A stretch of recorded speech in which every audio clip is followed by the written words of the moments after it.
Hi guys. അപ്പോൾ ഇന്ന് നമ്മൾ എക്സ്പ്ലെയിൻ ചെയ്യാൻ പോകുന്നത് 2022 പുറത്തിറങ്ങിയ ഡ്രാമ ത്രില്ലറായിട്ടുള്ള ഉടൽ എന്ന് പറയുന്ന മൂവിയാണ്. അപ്പോൾ ഈ മൂവിയിൽ അഭിനയിച്ചിട്ടുള്ളത് ധ്യാൻ ശ്രീനിവാസൻ, പിന്നെ ഇന്ദ്രൻസ് ഉണ്ട്, പിന്നെ ദുർഗാകൃഷ്ണയും. മൂവിയുടെ വൺ ലൈൻ പറയുകയാണെങ്കിൽ, വയസ്സായ ഒരു മനുഷ്യൻ തൻ്റെ ഭാര്യയ്ക്ക് വേണ്ടി നടത്തുന്ന റിവഞ്ചാണ് സിനിമയുടെ പ്ലോട്ട്. ഷൈനി എന്നതാണ് ദുർഗാകൃഷ്ണ അവതരിപ്പിക്കുന്ന ക്യാരക്ടറിൻ്റെ പേര്. ഷൈനി 4 വർഷമായിട്ട് കിടപ്പിലായ അവളുടെ ഭർത്താവിൻ്റെ അമ്മയെ നോക്കുകയാണ്. ഭർത്താവ് നാട്ടിലില്ല. ഭർത്താവിൻ്റെ വയ്യാത്ത അച്ഛനും വീട്ടിലുണ്ട്. ഒരു മകനും ഉണ്ട്. എന്നാൽ ഷൈനിക്കൊരു എക്സ്ട്രാ മാരിറ്റൽ അഫെയർ ഉണ്ട് അവളുടെ കോളേജിലെ ജൂനിയർ ആയിട്ടുള്ള കിരണുമായിട്ട്. ഒരു ദിവസം ഇവർ രണ്ടുപേരും കൂടെ ചേർന്ന് ഭർത്താവിൻ്റെ അമ്മയെ കൊല്ലാൻ നോക്കുന്നു. അതാണ് കഥയുടെ പ്ലോട്ട്. എന്നാൽ താൻ ഒരുപാട് സ്നേഹിക്കുന്ന ഭാര്യയെ കൊന്നത് മരുമകളാണെന്ന് മനസ്സിലാക്കിയ ഇന്ദ്രൻസിൻ്റെ ക്യാരക്ടർ റിവഞ്ച് ചെയ്യുന്നതാണ് കഥ. ഷൈനി തൻ്റെ കാമുകനായിട്ടുള്ള കിരണുമായി ഫോണിൽ സംസാരിക്കുന്ന നമുക്ക് കാണാൻ പറ്റുന്നുണ്ട്. ആ വീട്ടിൽ അവളുടെ ഭർത്താവിൻ്റെ അച്ഛനായിട്ടുള്ള ഇന്ദ്രൻസ് ഉണ്ട്. ഭർത്താവിൻ്റെ അമ്മ കുറേ നാളായിട്ട് കിടപ്പിലാണ്. അവരെ നോക്കുവാനായിട്ടൊരു ഹോം നേഴ്സ് ഉണ്ട്. അതുപോലെ തന്നെ ഷൈനിയുടെ മകനുമുണ്ട്. ഇവരുടെ ഒരു മോർണിംഗ് ആണ് കാണിക്കുന്നത്. അപ്പോൾ വയസ്സായി ഇങ്ങനെ കിടപ്പിലായ ആൾക്കാരെ എങ്ങനെയാണ് ഹോം നേഴ്സ് നോക്കുന്നതെന്നും അവർക്ക് ചുറ്റുപാടുമുള്ള ആൾക്കാർ എങ്ങനെയാണ് അതിനോട് പ്രതികരിക്കുന്നതെന്നും ഒക്കെ നമ്മളിതിൽ കാണുന്നുണ്ട്. ഇന്ദ്രൻസിൻ്റെ ക്യാരക്ടറിൻ്റെ പേര് കുട്ടിച്ചായൻ എന്നാണ്. കുട്ടിച്ചായന് തൻ്റെ ഭാര്യ ഒരുപാട് സ്നേഹമാണ്. കുറേ നാളായിട്ട് ഭാര്യ കിടപ്പിലാണെങ്കിലും കുട്ടിച്ചായൻ്റെ സ്നേഹത്തിനൊന്നും ഒരു കുറവുമില്ല. കുട്ടിച്ചായൻ ഇങ്ങനെ ഭാര്യയുടെ അടുത്ത് വന്നിട്ട് ഇങ്ങനെ സംസാരിക്കും. അവർക്ക് സംസാരിക്കാനൊന്നും പറ്റില്ലെങ്കിലും ഇവരുടെ ഓരോ മൂവ്മെൻറ്റ്സും കുട്ടിച്ചായന് മനഃപ്പാടമാണ്. കുട്ടിച്ചായന് മനസ്സിലാകും എന്താണ് ഉദ്ദേശിക്കുന്നതെന്ന്. ഭാര്യ മകനെക്കുറിച്ചാണ് ചോദിക്കുന്നതെന്ന് മനസ്സിലാക്കിയ കുട്ടിച്ചായൻ പറയും, അവൻ വരും, അവൻ അടുത്ത ആഴ്ച തന്നെ വരുമെന്നാണ് പറഞ്ഞത് എന്നുള്ള കാര്യം ഇങ്ങനെ പറയുന്നുണ്ട്. രാവിലെ തന്നെ കിടപ്പിലായ അമ്മാമ്മയുടെ കാര്യങ്ങളൊക്കെ നോക്കുന്നുണ്ട് ഹോം നഴ്സ്. വൃത്തിയാക്കുന്നു, കുളിപ്പിക്കുന്നു, ഡ്രസ്സ് മാറ്റുന്നു, എല്ലാ കാര്യങ്ങളും ക്ലീൻ ചെയ്യുന്നുണ്ട്. സോ ഇതെല്ലാം ഷൈനിയുടെ അടുത്തും പറയുമ്പോൾ ഷൈനിയുടെ ഫ്രസ്ട്രേഷൻ നമുക്ക് സീനിൽ നിന്ന് കാണാൻ പറ്റുന്നതാണ്.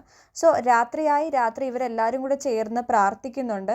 നമ്മുടെ കുട്ടിച്ചായൻ ഭാര്യയുടെ അടുത്തിരുന്നാണ് പ്രാർത്ഥിക്കുന്നത്. പെട്ടെന്ന് തന്നെ ഭാര്യയ്ക്ക് സുഖപ്പെടാൻ വേണ്ടിയാണ് അയാൾ പ്രാർത്ഥിക്കുന്നത്. ഒരു വേദനയും അങ്ങനെ അനുഭവിപ്പിക്കാതെ എല്ലാ കാര്യങ്ങളും നന്നാക്കണമേ ദൈവമേ എന്നവർ പ്രാർത്ഥിക്കുന്നു. സോ പ്രാർത്ഥന കഴിഞ്ഞിട്ട് ഹോം നഴ്സ് ഷൈനിൻ്റെ അടുത്ത് സംസാരിക്കുന്നുണ്ട്. കൊറോണയുടെ 3rd വേവ് ആയതുകൊണ്ട് തന്നെ പുള്ളിക്കാരത്തിക്ക് വീട്ടിൽ പോകണം, തൻ്റെ മക്കളെയും കുടുംബത്തിനെയൊക്കെ കാണണം. സോ അതുകൊണ്ട് തന്നെ നാളെ തന്നെ താൻ പോകും എന്നുള്ള കാര്യം ഷൈനിൻ്റെ അടുത്ത് പറയുന്നു. എന്നാൽ ഷൈനിക്ക് ഇതൊട്ടും ഉൾക്കൊള്ളാൻ സാധിക്കുന്നില്ല. കാരണം ഹോം നഴ്സ് പോകുമ്പോൾ പിന്നീട് ഷൈനിയാണ് നോക്കേണ്ടത്. സോ ഈ കാര്യം ഓർത്ത് പിന്നെയും ഫ്രസ്ട്രേറ്റഡ് ആവുകയാണ് ഷൈനി. അങ്ങനെ ഷൈനിയുടെ കയ്യിൽ നിന്നും പൈസയൊക്കെ വാങ്ങി ഹോം നേഴ്സ് പോകുന്നു. പിറ്റേ ദിവസം കുട്ടിച്ചായനും ഷൈനിയും കൂടിയാണ് അമ്മായിയമ്മയെ നോക്കുന്നത്. കുളിപ്പിച്ച് വൃത്തിയാക്കുന്നു, എല്ലാ കാര്യങ്ങളും നോക്കുന്നു, ഡ്രസ്സ് വാഷ് ചെയ്യുന്നു, ഡെറ്റോൾ വെച്ച് ഫുൾ ക്ലീൻ ചെയ്യുന്നു. സോ അതിനുശേഷം പാചകം ചെയ്യുന്ന സമയത്ത് ഷൈനിക്ക് ഇത് ഓർത്തിട്ട് ഡെറ്റോളിൻ്റെ സ്മെല്ല് താങ്ങാനാവാതെ ഛർദ്ദിക്കാൻ വരുന്നു. അങ്ങനെ എങ്ങനെയൊക്കെ ഫുഡൊക്കെ അഡ്ജസ്റ്റ് ചെയ്ത് കഴിക്കുകയാണ് ഷൈനി. എന്നിട്ട് ഹസ്ബൻഡിനെ വിളിച്ചിട്ട് ഇങ്ങനെ പറയുന്നുണ്ട്, ഹോം നേഴ്സ് പോയി വേറൊരു ഹോം നേഴ്സിനെ അറേഞ്ച് ചെയ്യണം എന്നുള്ള കാര്യം. അപ്പോൾ പുള്ളിക്കാരൻ പറയുന്നു, കൊറോണയുടെ സമയമായതുകൊണ്ട് ആരെയും കിട്ടാനില്ല, അതുകൊണ്ട് നീ എങ്ങനെയെങ്കിലും അഡ്ജസ്റ്റ് ചെയ്യണമെന്ന് ഷൈനിയുടെ അടുത്ത് പറയുന്നു. എന്നാലും ഞാൻ ശ്രമിക്കാം, എന്തായാലും എൻ്റെ അമ്മയല്ലേ, നീ നോക്കിയേ പറ്റൂ എന്നുള്ള രീതിയിൽ ഭർത്താവ് ഷൈനിയുടെ അടുത്ത് സംസാരിക്കുന്നു. പിറ്റേ ദിവസം ഡോക്ടർ വരുന്നുണ്ട്. ഡോക്ടർ പരിശോധിക്കുന്ന സമയത്ത് എപ്പോഴാണ് ഹോം നേഴ്സ് പോയെന്ന് ചോദിക്കുന്നു. ഇന്നലെ എന്ന് പറയുമ്പോൾ ഡോക്ടർ പറയുന്നുണ്ട് അതിൻ്റെത് കാണാനുമുണ്ട്. അപ്പോൾ ഷൈനി ചെയ്തതൊന്നും ശരിയായില്ല എന്നുള്ള രീതിയിലാണ് ഡോക്ടറും സംസാരിക്കുന്നത്. ഇത് കേട്ടിട്ട് ഷൈനിക്ക് പിന്നെയും ഫ്രസ്ട്രേഷൻ കൂടുകയാണ്. ഷൈനി പിറ്റേന്ന് തന്നെ തൻ്റെ മകനെ ഷൈനിയുടെ വീട്ടിലേക്ക് കൊണ്ടാക്കുന്നു. എന്നിട്ട് ബോയ് ഫ്രണ്ട് ആയിട്ടുള്ള കിരണെ വിളിച്ച് സംസാരിക്കുന്നുണ്ട് രാത്രി കാണുന്നതിനെ കുറിച്ച്. രാത്രി കിരൺ തൻ്റെ ഫ്രണ്ടുമായിട്ട് ബൈക്കിൽ ഷൈനിയുടെ വീട്ടിലേക്ക് എത്തുന്നു. എന്നിട്ട് ഷൈനിയുമായി സംസാരിക്കുന്നു. ഷൈനിയുടെ സംസാരം മുഴുവൻ അമ്മായിയമ്മയെക്കുറിച്ചാണ്. അമ്മായിയമ്മ കിടപ്പിലായിട്ട് 4 വർഷമായി. താൻ 4 വർഷമായിട്ട് ഇത് സഹിച്ചുകൊണ്ടിരിക്കുകയാണെന്നും ഇനിയിപ്പോൾ സ്മെല്ല് തനിക്ക് ഒട്ടും താങ്ങാനാവാത്ത രീതിയിലേക്ക് എത്തിക്കഴിഞ്ഞുവെന്നും എല്ലാ കാര്യങ്ങളും തന്നെയാണ് ബാധിക്കുന്നതെന്നും തനിക്ക് നേരെ ഫുഡ് പോലും കഴിക്കാൻ പറ്റുന്നില്ല എന്നുള്ള വിഷമങ്ങളൊക്കെ കിരണുമായിട്ട് ഇവൾ ഷെയർ ചെയ്യുന്നു. അതിനിപ്പോൾ എന്താ ചെയ്യാൻ പറ്റുക എന്നുള്ള രീതിയിൽ കിരൺ ഷൈനിയെ നോക്കുന്നു. ഷൈനി പറയുന്നു, നീ വിചാരിച്ചാൽ നമുക്കിതിനൊരു എൻഡ് കൊണ്ടുവരാൻ പറ്റും. എല്ലാ ദുരിതങ്ങൾക്കും ഒരു ഫുൾ സ്റ്റോപ്പ്. നമുക്കിവരെ അങ്ങ് കൊല്ലാം. ഇവർ ഒരുപാട് നാളായിട്ട് കിടപ്പിലായത് കൊണ്ട് തന്നെ ഇവരങ്ങനെ ഒരു ദിവസം മരിച്ചു എന്നേ എല്ലാവരും വിചാരിക്കുകയുള്ളൂ. ഒരു പോസ്റ്റ്മോർട്ടം പോലും ചെയ്യില്ല. കൊറോണ ആയതുകൊണ്ട് അയൽവാസികൾ പോലും ഓടി വരില്ല എന്ന് ഇങ്ങനെ ഷൈനി പറയുന്നു. സോ കിരൺ ഇത് കേട്ടതിന് ശേഷം ഇവർ രണ്ടുപേരും കൂടി അമ്മായിയമ്മയുടെ റൂമിലേക്ക് ചെല്ലുന്നു. ഇവരുടെ മൂവ്മെൻറ്റ്സ് കേട്ടിട്ട് അമ്മായിയമ്മ കണ്ണ് തുറന്നിട്ടുണ്ട്. എന്നാലും ഇവരൊരു വലിയ മൈൻഡൊന്നും ചെയ്യാതെ ഒരു തോർത്ത് മുറുക്കി അവരുടെ കഴുത്തിൽ വെച്ച് കഴുത്ത് മുറുക്കി ഇവരെ കൊല്ലുന്നു. കിരൺ ഒരു സംശയം, ഇനി അവർ മരിച്ചിട്ടില്ലെങ്കിലോ, അവരെല്ലാ കാര്യങ്ങളും തൻ്റെ ഭർത്താവിനോട് പറഞ്ഞാലോ, ഒന്നുകൂടി ഒന്ന് പോയി ചെക്ക് ചെയ്യാമെന്നുള്ള രീതിയിൽ ഷൈനിയും കിരണും കൂടി ആ റൂമിലേക്ക് പോകുന്നു. ഷൈനി നോക്കുന്നു, അവർ മരിച്ചിരിക്കുന്നു. കുറച്ചു നേരം കഴിയുമ്പോഴാണ് ഷൈനിക്ക് ഓർമ്മ വരുന്നത്, ഇവർ കുരുക്കിട്ട ആ തോർത്ത് അവിടെ കാണുന്നില്ല. അതാരാ എടുത്തുകൊണ്ട് പോയത്? ആരാന്ന് അറിയില്ല. അപ്പോഴാണത് അമ്മായിയച്ഛനാണോ കുട്ടിച്ചായനാണോ എന്നുള്ള സംശയം വരുന്നത്. കുട്ടിച്ചായൻ്റെ റൂമിലേക്ക് ഷൈനി പോയി നോക്കുന്നു. അയാൾ നല്ല ഉറക്കത്തിലാണ്. തിരിച്ചിവർ റൂമിലേക്ക് വരുന്നു. ഇപ്പോഴാണ് എനിക്കൊന്ന് സമാധാനമായത്. 4 വർഷമായിട്ട് ഞാൻ സഹിച്ചുകൊണ്ടിരിക്കുകയാണ് എന്നുള്ള രീതിയിൽ സമാധാനത്തോടെ കിരണിൻ്റെ അടുത്ത് സംസാരിക്കുകയാണ് ഷൈനി. കിരൺ പറയുന്നു, എന്നാൽ ഞാൻ പൊയ്ക്കോട്ടെ എന്നുള്ള രീതിയിൽ. അങ്ങനെ ഷൈനി കിരണിനെ യാത്രയാക്കാൻ വേണ്ടി അങ്ങോട്ടേക്ക് പോകുന്ന സമയത്താണ് കറണ്ടില്ല, അതുപോലെ തന്നെ എല്ലാ കഥകളും ലോക്കാണ്. ആരാണിത് ചെയ്തത്? ഫ്യൂസ് ചെക്ക് ചെയ്യുമ്പോൾ ആരോ ഫ്യൂസ് എടുത്തുകൊണ്ട് പോയിട്ടുമുണ്ട്. ആരാണെന്ന് അറിയില്ല. ആരോ ഇവർ കൊലപാതകം നടത്തിയത് കണ്ടിരിക്കുന്നു എന്ന് ഷൈനിക്ക് മനസ്സിലായി. ഇതെന്നാലും ആരായിരിക്കും ഇതെല്ലാം ലോക്ക് ചെയ്തിട്ടുണ്ടാവുക, ഫ്യൂസ് ഊരിക്കൊണ്ട് പോയിട്ടുണ്ടാവുക? ഇനി അത് കുട്ടിച്ചാൻ വല്ലോ ആണോ എന്നുള്ള രീതിയിൽ ഇവർ സംസാരിക്കുന്നു. എന്നാൽ ടെറസിൻ്റെ ഭാഗത്ത് നിന്നൊരു സൗണ്ട് കേൾക്കുന്നു. അങ്ങോട്ടേക്ക് പോകുന്നു ഷൈനി. ഷൈനി ടെറസിലേക്കുള്ള സ്റ്റെപ്പ് കയറി ആ ഡോറ് തൊടുന്നതും ഡോർ പെട്ടെന്ന് തന്നെ ഇവളുടെ തലയിൽ വന്ന് അടിക്കുന്നു. ഇവൾ താഴെ വന്ന് വീഴുന്നു. തല പൊട്ടിയിരിക്കുന്നു. ഷൈനിയുടെ സൗണ്ട് കേട്ട് കിരൺ അങ്ങോട്ടേക്ക് പോകുന്ന സമയത്താണ് താഴെ എന്തൊരു ട്രാപ്പ് ഉണ്ടായിരുന്നു. അതിലൊരു കത്തി ഉണ്ടായിരുന്നു. ആ കത്തി കയറി കിരണിൻ്റെ കാലിൽ കൊണ്ട് കിരണിൻ്റെ കാല് മുറിഞ്ഞിരിക്കുന്നു. ഒരുപാട് ബ്ലഡ് വരുന്നുമുണ്ട്. ഇതെല്ലാം ചെയ്തത് വേറെ ആരുമല്ല, കുട്ടിച്ചായനാണ്. ഇന്ദ്രൻസിൻ്റെ ക്യാരക്ടറാണ്. കുട്ടിച്ചായൻ ഉറക്കത്തിൽ നിന്ന് ഒരു സ്വപ്നം കണ്ട് ഞെട്ടി എഴുന്നേറ്റതാണ്. തൻ്റെ ഭാര്യയെ ചെക്ക് ചെയ്യാൻ വേണ്ടി റൂമിലേക്ക് വരുമ്പോഴാണ് ഭാര്യയുടെ കഴുത്തിൽ ആരോ കുരുക്കിട്ട് കൊന്ന കാര്യം കുട്ടിച്ചായൻ റിയലൈസ് ചെയ്യുന്നത്. ഇതാര് എന്നുള്ള രീതിയിൽ പുറത്തേക്ക് നോക്കുന്ന സമയത്ത് ഷൈനിയും കിരണും കൂടി സംസാരിക്കുന്നത് കുട്ടിച്ചായൻ കേൾക്കുന്നു. അങ്ങനെ മനസ്സിലാകുന്നു ഇവരാണ് ഇതെല്ലാം ചെയ്തു കൂട്ടിയതെന്ന്. ഇവർക്കിട്ട് റിവഞ്ച് ചെയ്യാനാണ് കുട്ടിച്ചായൻ ഈ പ്ലാൻ റെഡിയാക്കിയത്. ഇതൊക്കെ ചെയ്തത് കുട്ടിച്ചായനാണ് എന്ന് ഷൈനിക്ക് മനസ്സിലാകുന്നു. ഷൈനി കിരണിൻ്റെ അടുത്ത് പറയുന്നു, നമ്മൾ എന്തെങ്കിലും ചെയ്തേ പറ്റുള്ളൂ, അല്ലെങ്കിൽ വലിയ പ്രശ്നമാകും.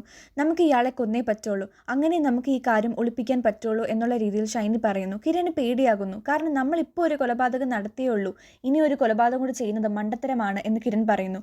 അപ്പോൾ ഷൈനി പറയുന്നുണ്ട്, നമ്മൾ ഇയാളെ ഇപ്പോൾ കൊന്നില്ലെങ്കിൽ ഇയാൾ നമ്മളെ കൊല്ലും എന്നുള്ള രീതിയിൽ. അങ്ങനെ ഇരുട്ടായതുകൊണ്ടൊരു വിളക്ക് കത്തിച്ചു വെച്ച് ഇയാളെ സെർച്ച് ചെയ്യുകയാണ് ഷൈനി. എന്നാൽ പെട്ടെന്നാണ് അത് സംഭവിച്ചത്. എന്തോ ഒരെണ്ണം കുട്ടിച്ചായൻ ഷൈനിയുടെ കയ്യിലേക്ക് എടുത്തെറിയുന്നു. ഷൈനിയുടെ കൈ പൊള്ളുന്നു. തീ കത്തുന്നു. കയ്യിൽ തീ പിടിച്ചിട്ടുണ്ട്. നല്ല രീതിയിൽ കൈ പൊള്ളുന്നുണ്ട്. എന്ത് ചെയ്യണമെന്ന് ഷൈനിക്ക് അറിയാൻ വയ്യ. തീ അണയ്ക്കാനുള്ള ശ്രമങ്ങൾ ഷൈനി നടത്തുന്നു. അങ്ങനെ തീ അണച്ചതിന് ശേഷം കിരൺ ഓയിൻമെന്റ് പുരട്ടി കൊടുക്കുന്നു ഷൈനിയുടെ കയ്യിൽ. അതിനുശേഷം അവർ സൗണ്ട് കേൾക്കുന്നു സ്റ്റോർ റൂമിൽ നിന്നും. സ്റ്റോർ റൂമിലേക്ക് പോകുന്നു.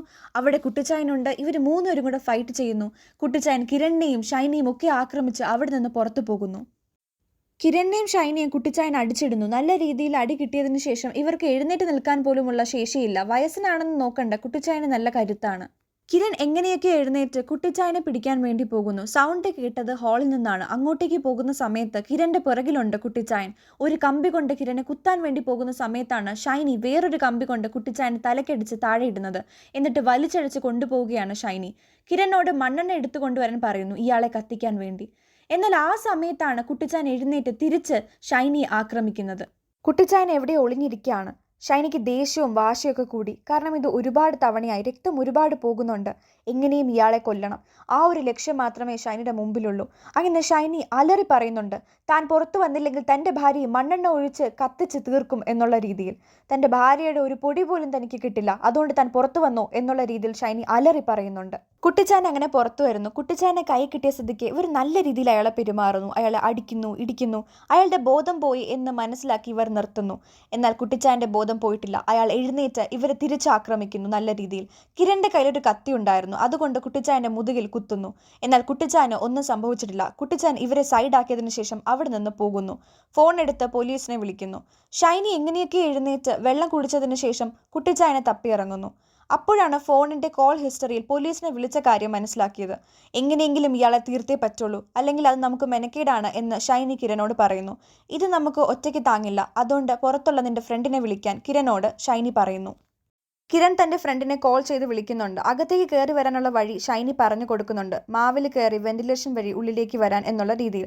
അകത്തെത്തിയപ്പോഴാണ് ഇവർക്ക് എന്തോ വലുതായിട്ട് സംഭവിച്ചിട്ടുണ്ട് എന്ന് ഫ്രണ്ടിന് മനസ്സിലാകുന്നത്. ഇതാരാണ് ഇങ്ങനെ ചെയ്തത് എന്ന് അവൻ ചോദിക്കുമ്പോൾ അത് കുട്ടിച്ചായനാണ് എന്നവർ പറയുന്നു. അങ്ങനെ ഷൈനിയുടെ കയ്യിലുള്ള ആ കത്തി എടുത്ത് കുട്ടിച്ചായനെ ശരിയാക്കണം എന്നുള്ള രീതിയിൽ ഫ്രണ്ട് അങ്ങോട്ടേക്ക് പോകുന്നു. ഒരു റൂമിൻ്റെ സൈഡിൽ കുട്ടിച്ചായൻ ബീഡി വലിച്ചുകൊണ്ടിരിക്കുകയാണ്.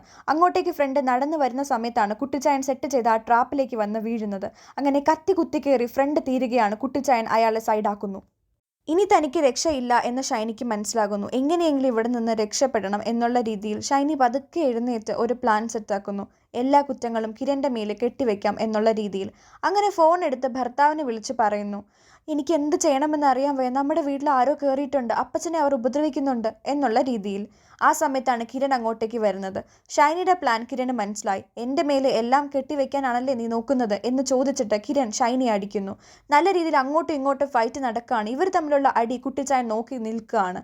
ആ സമയത്താണ് ഷൈനിയുടെ തല ഭിത്തിയിലിടിച്ച് ഷൈനിയുടെ ബോധം പോകുന്നത്. അതിനുശേഷം കിരൺ കുട്ടിച്ചായനെ ഉപദ്രവിക്കാൻ വേണ്ടി അങ്ങോട്ടേക്ക് ചെല്ലുന്നു. കുട്ടിച്ചായനെ പിടിക്കാൻ വേണ്ടി കിരൺ പോകുന്ന വഴിയിൽ തൻ്റെ ഫ്രണ്ടിന് ഡെഡ് ബോഡി കണ്ട് കിരൺ ഒരുപാട് വിഷമമാകുന്നു. അങ്ങനെ നടന്നു നീങ്ങിയത് കുട്ടിച്ചായൻ സെറ്റ് ചെയ്ത ട്രാപ്പിലേക്കാണ്. കതക് തുറന്ന് ട്രാപ്പ് വന്ന് മേലെ വീണ് കിരൺ മരിക്കുന്നു. അവിടെ നിന്ന് എഴുന്നേറ്റ കുട്ടിച്ചായൻ ഫ്യൂസൊക്കെ സെറ്റ് ചെയ്ത് ഹാളിലേക്ക് വരുന്ന സമയത്ത് ഷൈനിയെ കാണുന്നു. ഷൈനി എഴുന്നേറ്റ് കുട്ടിച്ചായനെ ആക്രമിക്കുന്നു. ഇവർ രണ്ടുപേരും കൂടി ഒരു മൽപ്പിടുത്തത്തിനുള്ളിൽ കുട്ടിച്ചായൻ എങ്ങനെയൊക്കെ രക്ഷപ്പെടുന്നു. അതിനുശേഷം വായിലുള്ളിലുണ്ടായിരുന്ന കീ എടുത്ത് കതക് തുറക്കുന്നു കുട്ടിച്ചായൻ. അങ്ങനെ രാവിലെ ആകുന്നു. പുറത്ത് പോലീസും ആംബുലൻസും നാട്ടുകാരും ഒക്കെയുണ്ട്. ആ വീട്ടിലുണ്ടായിരുന്ന എല്ലാവരും മരിച്ചുപോയി, കുട്ടിച്ചായൻ ഒഴികെ. കുട്ടിച്ചായൻ ഒരു സ്ട്രെച്ചറിലാക്കി കൊണ്ടുപോകുന്ന സമയത്താണ് മകൻ ഓട്ടോറിക്ഷയിൽ അവിടെ എത്തുന്നത്. മകനോട് കുട്ടിച്ചായൻ പറയുന്നു, നീ നിന്റെ അമ്മയെ പോയി ഒന്ന് കാണ്. അമ്മയുടെ അവസാനത്തെ ആഗ്രഹം നിന്നെ ഒരു നോക്ക് കാണണം എന്നുള്ളതായിരുന്നു. അങ്ങനെ മകൻ വീടിൻ്റെ ഉള്ളിലേക്ക് കയറുന്നു, അമ്മയെ കാണുന്നു. പക്ഷെ ചുറ്റുപാടും മൊത്തവും ചോരപ്പുഴയാണ്. അങ്ങനെ മൂവി ഇവിടെ എൻഡ് ചെയ്തിരിക്കുകയാണ്. വീഡിയോ നിങ്ങൾ ലൈക്ക് ചെയ്യുക, ഷെയർ ചെയ്യുക, കമൻറ്റ് ചെയ്യുക, നമ്മുടെ ചാനൽ സബ്സ്ക്രൈബ് ചെയ്യുക. See ya.